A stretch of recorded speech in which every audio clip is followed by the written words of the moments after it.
Welcome back, everybody, to the Don't Go Out There Horror Movie Review Podcast. Just want to thank all our fans and listeners. We really appreciate all the support. And we are pleased to be joined today by an actor and producer with nearly 100 credits to his name, spanning over 3 decades.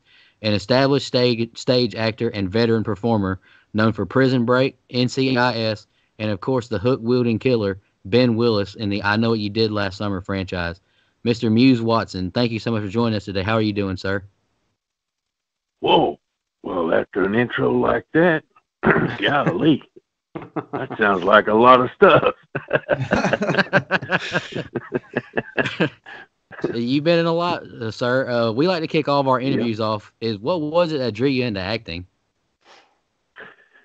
Well, I grew up in South Louisiana in a family of storytellers, and I was one of the ones that got up in front of everybody and would tell things and stuff. And then as I watched old black and white TV, I thought, oh, wow, that would be a kind of a career I'd want to have. But it was totally out of the question, And I never really felt like I had any control over whether I could do it or not until I went to college and had my first, time on stage and listened as good as I could to how to become an actor, Yes, sir. And, you got that, what it seems like your first big shot, in 1995 with Julia Roberts helmed, something to talk about. Can you talk a little bit about how that came to be and, how you got that first big break?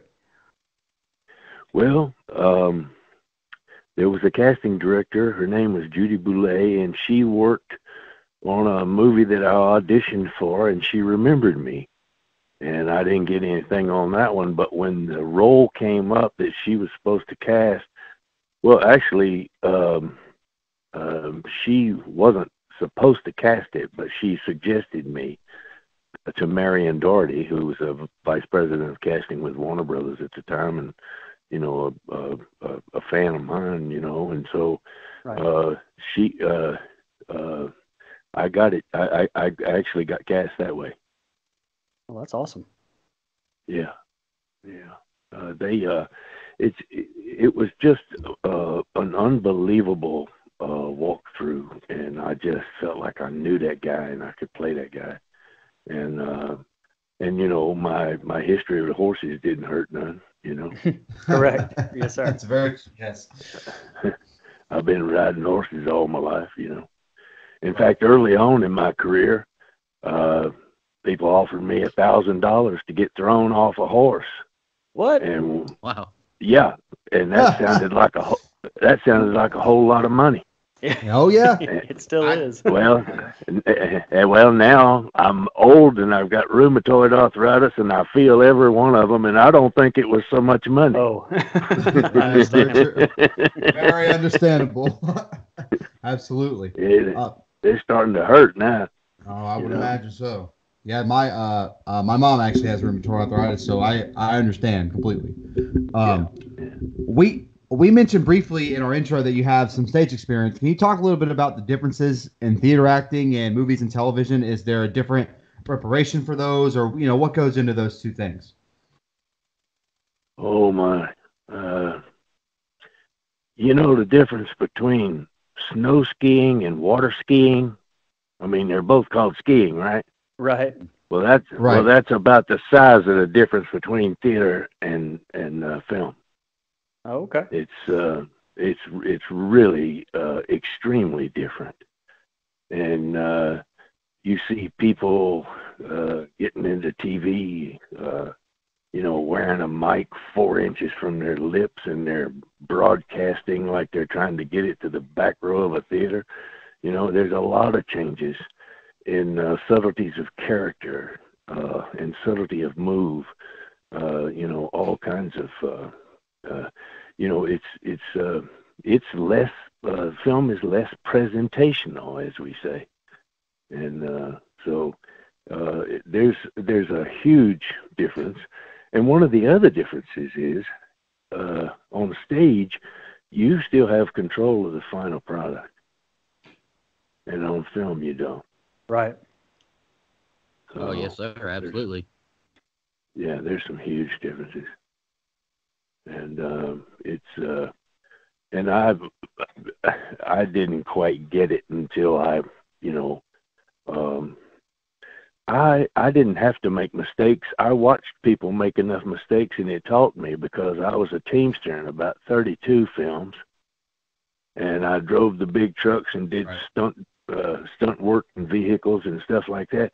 And I actually watched the actors on stage, and I wanted, or on set, and I wanted to be one of them. And as I watched them, I saw them make the mistakes they made, coming from, the people coming from theater, and you could tell the people who had theater background because the people who were doing movies and television wouldn't take their pants off in front of you if they had never done theater. Right. If they had done theater, they'd just drop their pants, and wouldn't care. So. That's a quote right there. Yeah. Mr. Watson, we've heard a story you tell from time to time about a time in school where you were going to get in a fight in school, and your brother gave you some advice about being crazy that you have taken with you throughout your illustrious career thus far. Can you tell our audience members about that story? I can. I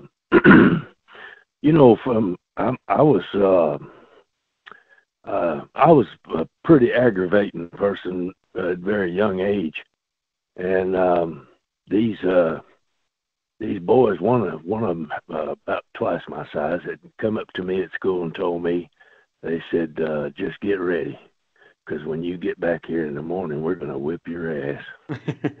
And so when I went home, I went up to my brother Sam, and I told Sam what had happened. And he looked at me and he said, listen to me really careful. Nobody wants to fight a crazy man. And if you can get them to believe with your eyes that you're crazy, they'll back down. And I went to school, and one of my first acting lessons, and them boys come at me. There was 3 of them. And them boys come at me, and I just went out of my mind. I totally lost it. And them boys just started saying, well, you better. And they turned and walked away. Jeez.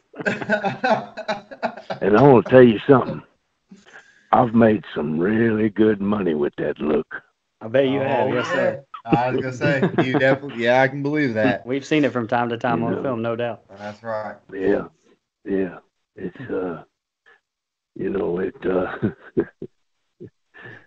when I tell you, when I was 5, I guess, my 2 brothers took me to school with them because it was the day where you could take your younger sibling to let them know what school was like.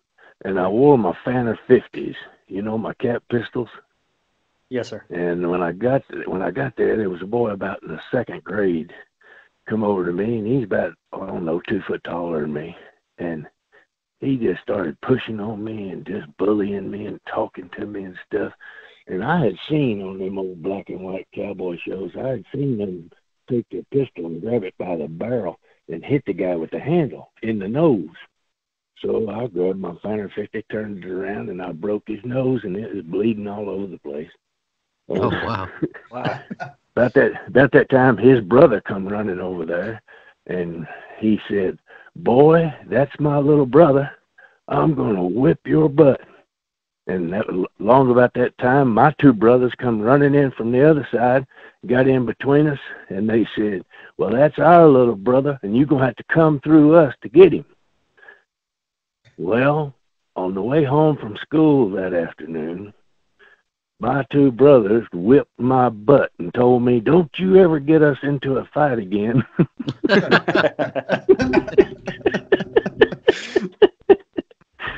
Oh, I love that.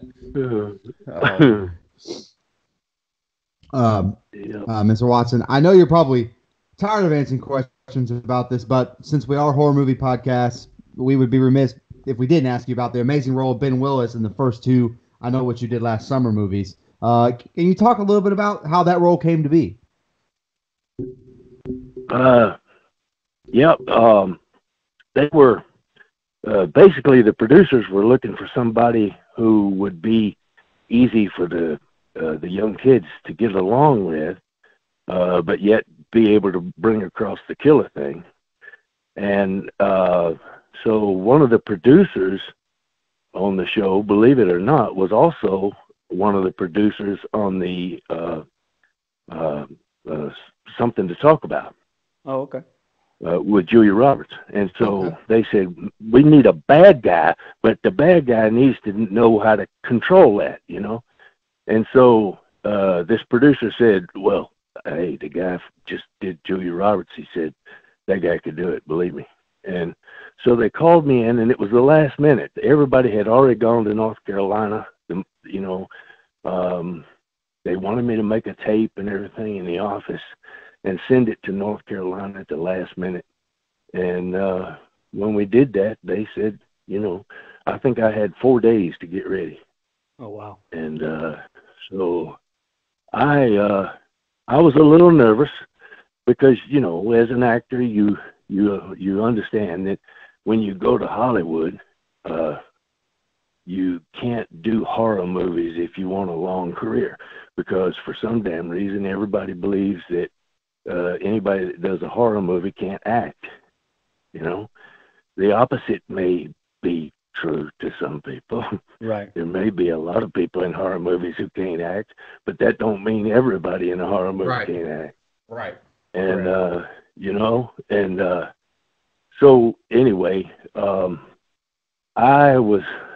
didn't know if I wanted to take it or not, but listen, I was not a big deal, and I was not making big money, and I needed to. Right. And so I took it to further my career, and then I started working on the character. And as I worked on the character, I just was conjuring this old boy one night, and he just dying laughing. And I asked him what he was laughing at, and he said, I'm laughing at you. You're trying to work yourself up to where you'd kill somebody. And for me, I'm a psychopath. It's like drinking a cup of coffee. It ain't nothing to it. And I took that and I used that to create the best acting lesson I ever had in my life. And that was to go on the set and do nothing. And after I did that and the damn movie came out, there were friends of mine who said, Muse, you look like the most evil person in the world. And I went, yeah, I'm a psychopath. The guy taught me how to do it. Right. Dang. You know? Well, you I'm sorry, go ahead. No, go ahead. Oh, I was going to say, you brought up those young actors. I mean, they had such a young cast in those movies, and almost every one of them, you know, went on to just do huge things, like Jennifer Love Hewitt, Sarah Michelle Gellar, Freddie Prinze Jr. The list goes on and on. You know, can you talk a little bit how it was working with them? And I mean, do you have any stories from the set, you know, working with that cast? Oh, listen, every one of those kids was like, to me, so much talent. And so, you know, I knew every one of them was going to go. And Lord have mercy, Ryan, I thought he was going to be the next huge male star. You know, he's such a good actor, you know, and if he's given his chance, he'll be able to do that. Right. But, you know, and Michelle is just, you know, the ultimate professional.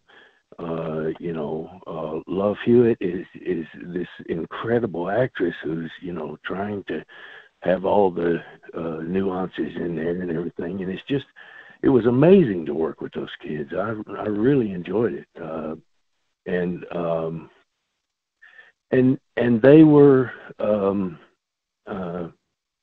they were understanding that what I was doing was acting. So there was no weirdness going on. You know what I mean? Right. They Right, didn't feel right. uncomfortable around you, right? Right. No, yeah. So, yeah. I mean, and you brought I'm her getting up. so old. I'm getting so old. Did I answer your question? Yes, sir. Oh, yes, sir. you did. Absolutely. Yes, sir. Yes, sir. Yes, sir. I was gonna Okay. ask you a little bit about, because it's pretty well known that you and actually Sarah Michelle Gellar developed, sort of a bond on the set of that movie, and really got close. I mean, can you talk a little bit about that? I mean, I know you said they were all, but was her relationship a little bit more special? Just maybe she was around you a little bit more, or? Well, I remember taking walks with her and stuff like that, and we were just like, you know, I was like her uncle, and she was like my niece, and we would Right. talk and talk about the business, and Right.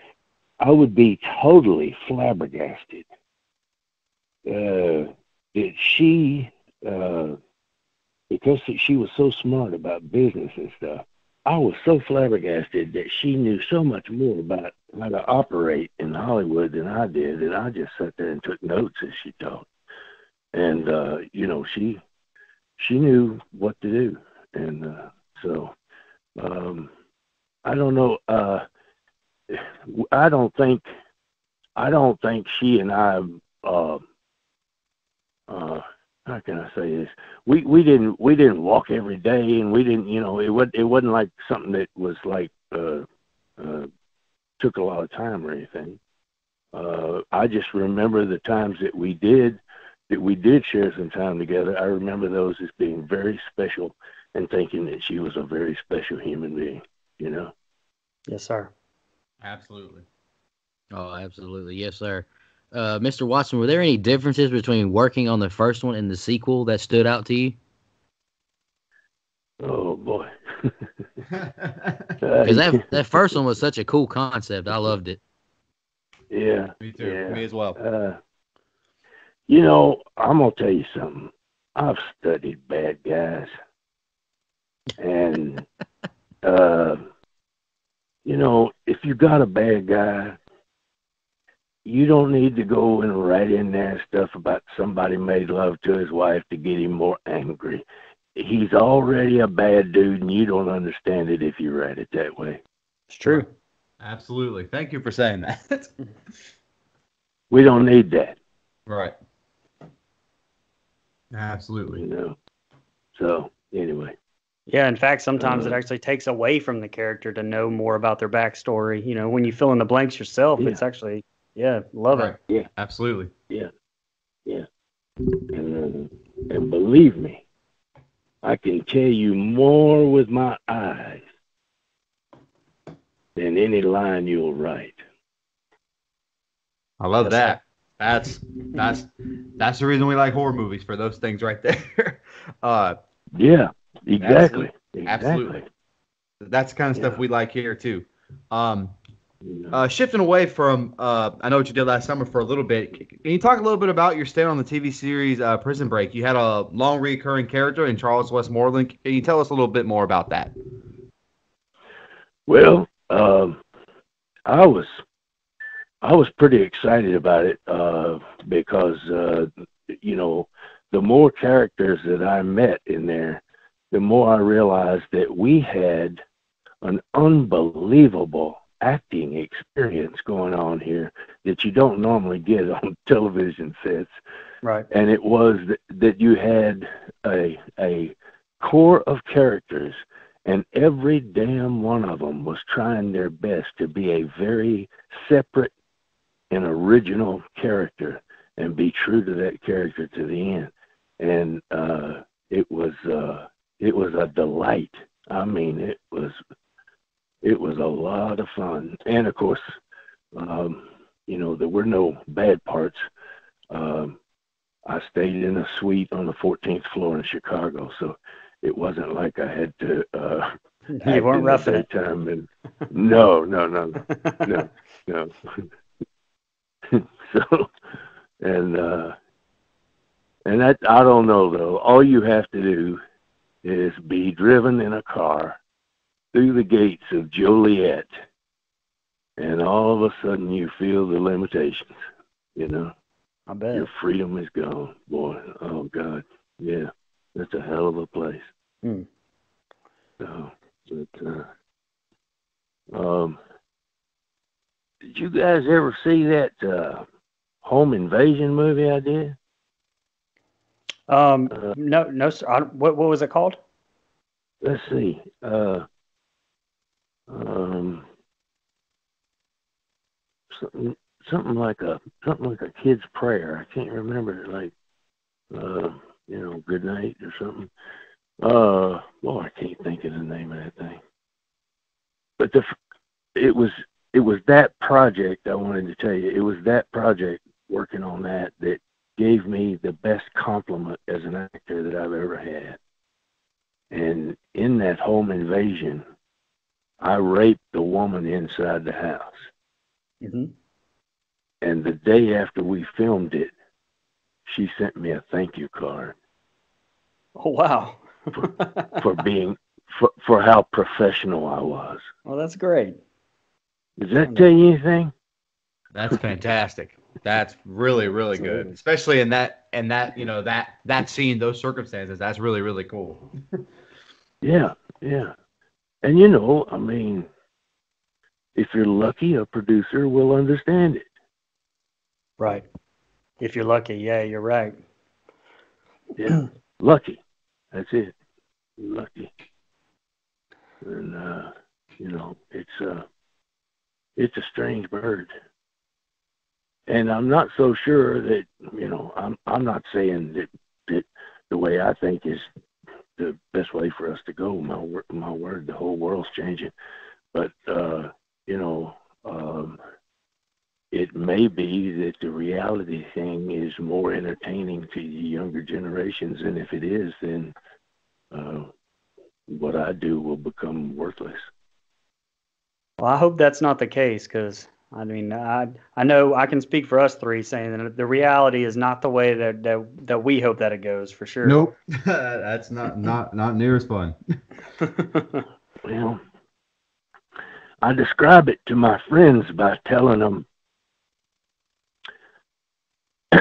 less cowbell, more sax.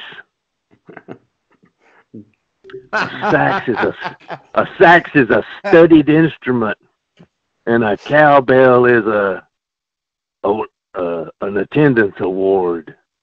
There you go. I like that. Oh, I like that. That's good. Oh, man. Hey, Mr. Watson, NCIS. It's become such a huge show. You played Agent Frakes in a large number of episodes. I mean, can you talk a little bit about that experience? Yeah, I walked into that audition, and there was like 10 of them in there, and producers and whatnot.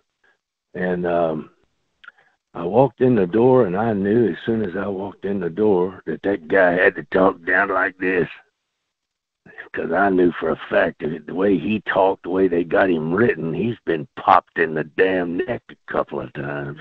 Right. Well, anyway, that made the audition for him, so I got the role, and then it was some brilliant writing, and the Teamsters on the set. I'm always buddies with the Teamsters because I'm an old Teamster, right? And so the Teamsters on the set, they would, as soon as they'd see me coming, they'd go, "Oh boy, we got a good one going," because the writers, they kind of took a break, and when I would, they were supposed to be in an episode, they'd write some crazy stuff, and we'd play it out, and so it was a very, very, very rewarding, and I really enjoyed my time there. I wish, of course, like everybody, I mean, you'd not only be happier, you'd be richer. I wish I could have stayed on. I think they have realized now that killing me off was a mistake, and I think they've even said that. But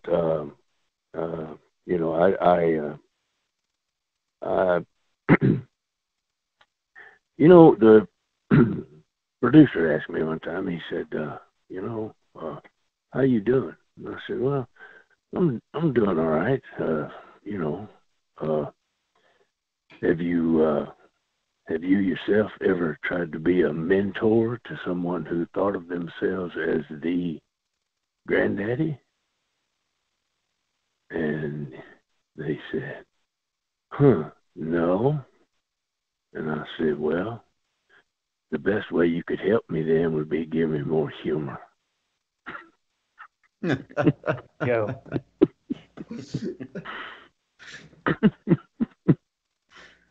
So, who knows? Mr. Watson, you have a TV miniseries in the Diary of a Lunatic coming out where you play the creator. The premise sounds awesome. Yeah. Sounds like a really, really cool idea. I know you probably can't talk too much about that, but could you speak on that a little bit and tell us and our audience a little more about it? Well, this whole project is this brilliant dude, this friend of mine, Mr. Robbins.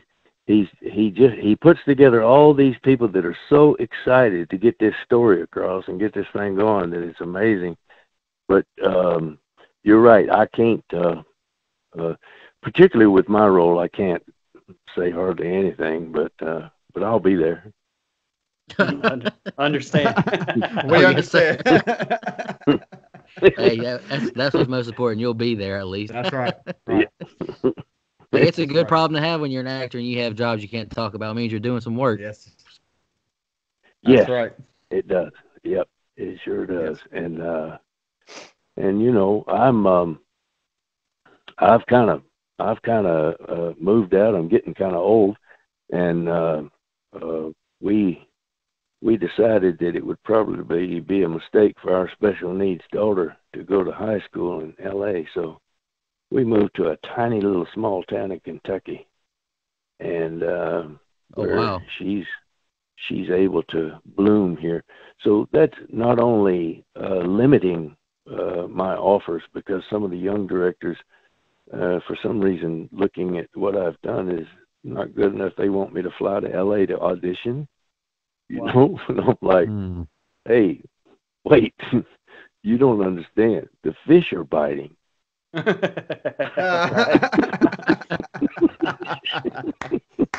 Mr. Watson, me and you could be best friends. I'm from Kentucky, and you're right. The fish are biting. I went this weekend and caught a few bass myself. There you go. Well, and my little girl is flourishing, and I wanted to be a little more selective on some things. I can tell you that there are some really good-looking TV shows that are on some of the smaller networks that have called me, and one of them's a cowboy thing, and I'm hoping we're going to be able to work something out, because I'd love to be on that thing, and so it's allowed me to be a little more selective, Yes, sir. And just continuing on that, Mr. Watson, do you have any more projects that you want to maybe promote or shout out, or maybe your social medias? Do you want to shout those out real quick before we end this call? Well, I've got a couple of projects, but at this point, I don't think I'm going to do a movie about two old men who's on their bucket list is to go all the way to New Orleans on the Mississippi, and I've bought the boat and I got it all set up, and we're getting ready to film. But that one will grow. Basically, I just want to tell my fans thank you.